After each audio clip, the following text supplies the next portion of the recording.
নলছড় গ্রাম panchayat, Nalchar block.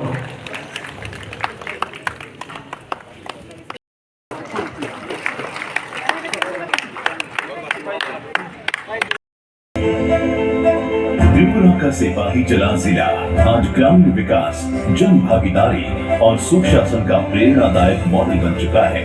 लगभग 5.4 लाख की आबादी वाले इस जिले में 7 ब्लॉक, 113 ग्राम पंचायत और 58 विलेज कमेटियां हैं। सांस्कृतिक विविधता, प्राकृतिक संपदा और मजबूत पंचायत व्यवस्था इसकी विशेष पहचान है।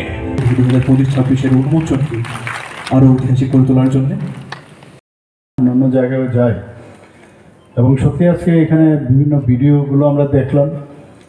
পঞ্চায়েত লেভেলে আমরা কি ধরনের উন্নয়নে আমরা সর্বভারতীয় স্তরে আমরা পুরস্কৃত হয়েছি সেই বিষয়ে তার যে গাথা আজকে আমরা এখানে বসে শুনলাম এবং এগুলো দেখে এবং শুনে এরকম মনে হচ্ছে যে আমাদের সঠিক দিশায় আমাদের যে পঞ্চায়েত এখানে কাজ করছে, পঞ্চায়েত দপ্তর কাজ করছে, আর বিশেষ করে সাধারণ মানুষ পঞ্চায়েতের উপর আস্থা এবং বিশ্বাস কতটা এসছে তবে এটা সম্ভব হয়েছে।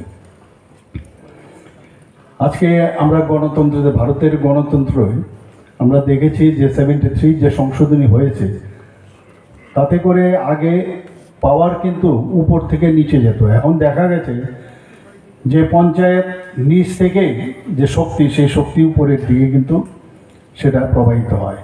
যে এটা একটা 73 যে অ্যামেন্ডমেন্ট হয়েছে, মাননীয় প্রধানমন্ত্রীজিও সেই দিশায় কিন্তু কাজ করছেন এবং এই যে শক্তি আজকে পঞ্চায়েত লেভেলে যে পাওয়ার এসে গেছে, যে দেশকে যদি বিকশিত করতে হয়, রাজ্যকে যদি বিকশিত করতে হয়, তাহলে পঞ্চায়েত লেভেলের আমাদের 75%ই হচ্ছে গ্রাম এবং আমাদের লোক সংখ্যারও 75% যারা মানুষ তারা পঞ্চায়েতে এবং গ্রামেই কিন্তু বসবাস করে, কাজে তাদের উন্নয়ন অত্যন্ত প্রয়োজন।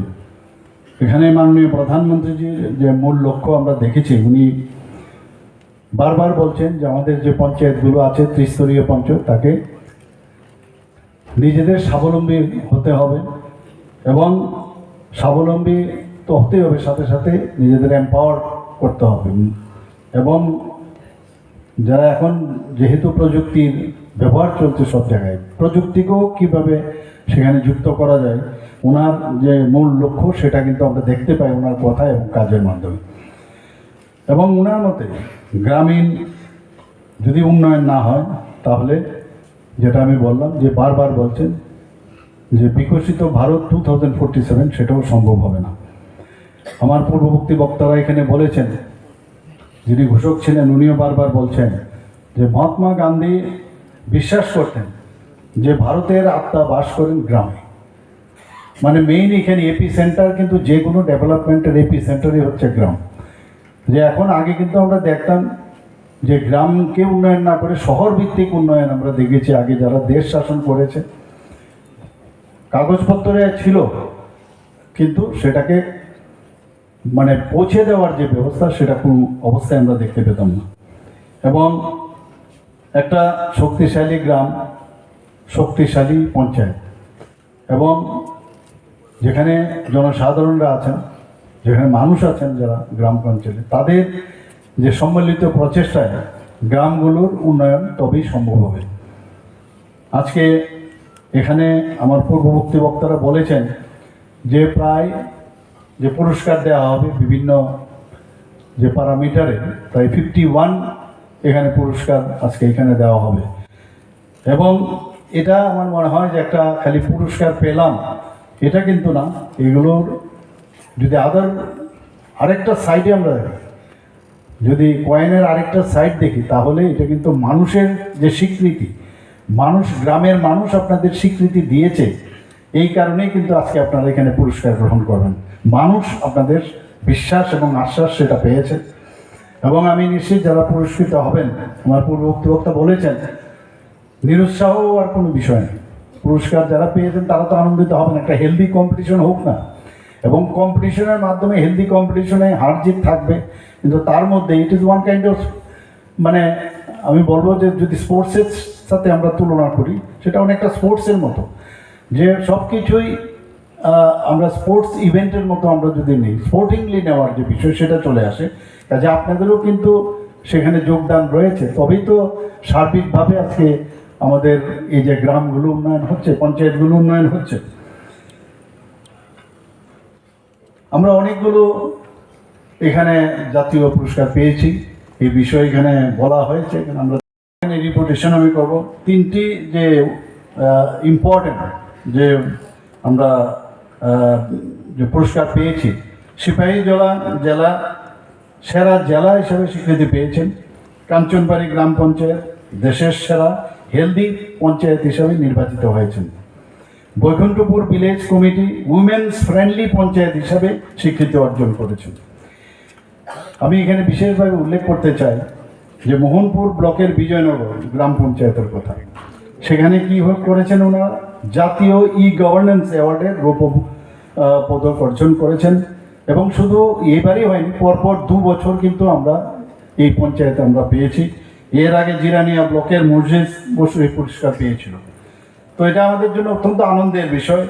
আমাদের এখন উদাহরণ কিন্তু তৈরি হচ্ছে যে এই উদাহরণ একটি ব্লকে হয় এবং পঞ্চায়েত, এতে করে এক পঞ্চায়েত পেলে আরেকটা পঞ্চায়েত কিন্তু দেখা গেছে আরও ওই যে কম্পিটিশন আমি বললাম, সেই কম্পিটিশনে আজকে আরেকটা পঞ্চায়েত পেয়েছে। এবং এটা the show must go on, এইভাবেই আমাদের চলতে হবে।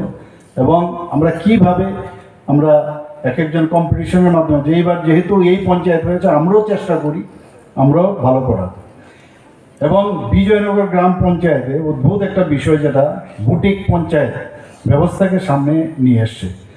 এবং এই ধরনের যে ইনোভেটিভ চিন্তাধারা ভারতবর্ষের আর কোনো পঞ্চায়েতে সেটা দেখা যায় না। জাতীয় স্তরে আমাদের এই পুরস্কার তো আমরা অর্জন করেছি, কিন্তু এটা শুধু পুরস্কার পেয়েছি এটা না, কিন্তু একটা শক্তিশালী বার্তাও কিন্তু আমরা দিতে পেরেছি। এবং আমাদের ত্রিপুরা এখন ন্যাশনাল লেভেলে যেভাবে কম্পিটিশনে চলে এসছে, माननीय प्रधानमंत्री जी प्रायश बोले ना यार त्रिपुरा इतना अच्छा काम कर रहे हैं हर जगह में। तो আমাদের জন্য অত্যন্ত গর্বের বিষয়, আমরা যখন যাই দিল্লিতে এবং ন্যাশনাল লেভেলে তখন এগুলো কিন্তু আমাদের শুনতেও ভালো লাগে, আরে আপনি ত্রিপুরা को संभाल लिए हो कितना अच्छा हो रहा है। তো এটা একমাত্র সম্ভব হয়েছে আপনাদের যে কাজ, আপনারা যেভাবে পরিশ্রম করছেন সেই কারণেই সেটা সম্ভব হয়েছে। আজকে আমাদের এই যে স্বপ্ন এবং সংকল্প দুটো কিন্তু মানে আলাদা করে দেখার বিষয় না, স্বপ্নও দেখব আর তার যে সংকল্প যে আমাদের এটা করতেই হবে, তবেই কিন্তু সাফল্য আসবে।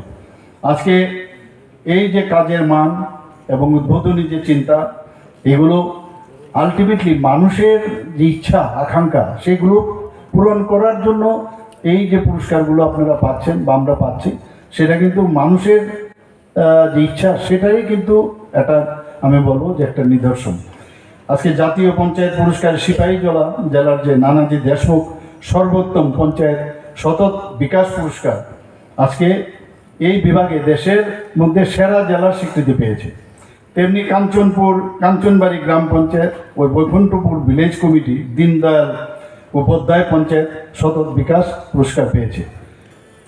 তো নানাজি দেশমুখ ও পণ্ডিত দীনদয়ালজি এই যে ওনাদের নাম দিয়ে যে আমরা পুরস্কার পাচ্ছি, সেটা কিন্তু আমাদের শুধু পুরস্কার পেয়েছে, আরও দায়িত্ব বেড়ে গেছে যে এইরকম পুরস্কার যখন পেয়েছি আমরা সামনের বার আরও বেশি আমাদের পরিশ্রম করতে হবে, আরও কাজ করতে হবে। এবং সেটা আপনারা করছেন না যে তা নয়। এবং এতে কিন্তু আজকে ত্রিপুরার নাম সর্বভারতীয় স্তরে সবাই জানছেন। আজকে আমাদের এই যে সাফল্য, এটা যেন আমরা এতটা পুরস্কার পেয়েছি সেটা যেন লুকিয়ে না থাকে, পাতার ভিতরেই যেন লুকিয়ে না থাকে, সীমাবদ্ধ না থাকে, সেটা যেন দেখা যায়, মানে মানুষের জীবন মানও যেন উন্নত হয় সেই দিকেও কিন্তু আমাদের পরিশ্রম করতে হবে এবং সেটা যেন ভিজিবল দেখি আমরা। কারণ শুধু কাগজে আমরা বললাম, কোনো যেমন ভাষণে গেলাম যে মুখ জায়গায় এতটা পুরস্কার আমরা পেয়েছি, সেটা যেন না হয়। সব মানুষের মানে আর্থিক সামাজিক আর্থসামাজিক এবং সব দিকে তার উন্নয়ন, ইনফ্রাস্ট্রাকচার তো হবেই, কিন্তু বাকি এইগুলোই যেন আমরা যেন সামনে আরও বেশি করতে পারি সেইগুলো দেখতে হবে। এবং সমাজের শেষ প্রান্তের মানুষটির মধ্যে যখন মুখে হাসি ফুটবে, তখন সেখানে কিন্তু আমাদের আসল যে সাফল্যের যে চাবিকাঠি সেটা কিন্তু সেখানে পরিলক্ষিত হবে এবং সেটাই হচ্ছে আসল প্রাইজ, আমরা সেখানেই আমরা পাবো। আজকে যে ভারতরত্ন নানাজি দেশমুখ বারবার উনি যে কথাটা বলেছেন, উনি বিশ্বাস করতেন গ্রামের উন্নয়ন তখনই স্থায়ী ও অর্থবহ হবে যখন গ্রামের মানুষ নিজেরাই সেই উন্নয়নের সক্রিয় অংশীদার হবে। শুধু